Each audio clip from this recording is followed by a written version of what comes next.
দোস্ত আমার, বাবা আমার, বন্ধু আমার, এই ভাইয়ের কথা যদি কারো দিলে লাগে তাহলে আমি অনুরোধ করছি, উপকার যদি নাও করো, এই সমাজের কোনো কল্যাণ যদি তোমার দ্বারা নাও হয়, কমপক্ষে নিজের নষ্ট কইরো না বাপ আমার।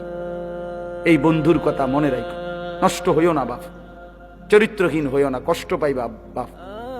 এই নারী ছবি তোমারে সুখ দিবে না। সিনেমার নর্তকী কাউকে সুখ দিতে পারে না, সে নিজে সুখে নাই। বেপর্দা নারী কাউকে সুখ দিতে পারে না, সে নিজে সুখে নাই। তার নিজেরই কোনো তৃপ্তি নাই, সে জানে না কত পুরুষ তাকে দেখলে তার তৃপ্তি হবে, সে তো নিজেই জানে না। তো সে তোমারে সুখ দিবে কেন? সে তোমারে সুখ দিবে কেন? সে তোমার চরিত্র নষ্ট করবে, তোমার শরীর নষ্ট করবে।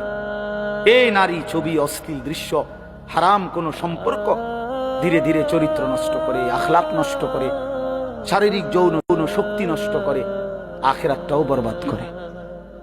এই জন্য এত নওজোয়ান দেখে বললাম তোমাদেরকে, কিশোর নওজোয়ান ভাইয়া, নিজেকে ভালো রাখো। যেই চাহিদা আল্লাহ দিছেন সেই চাহিদা পূরণের ব্যবস্থাও হালাল আল্লাহ রাখছেন।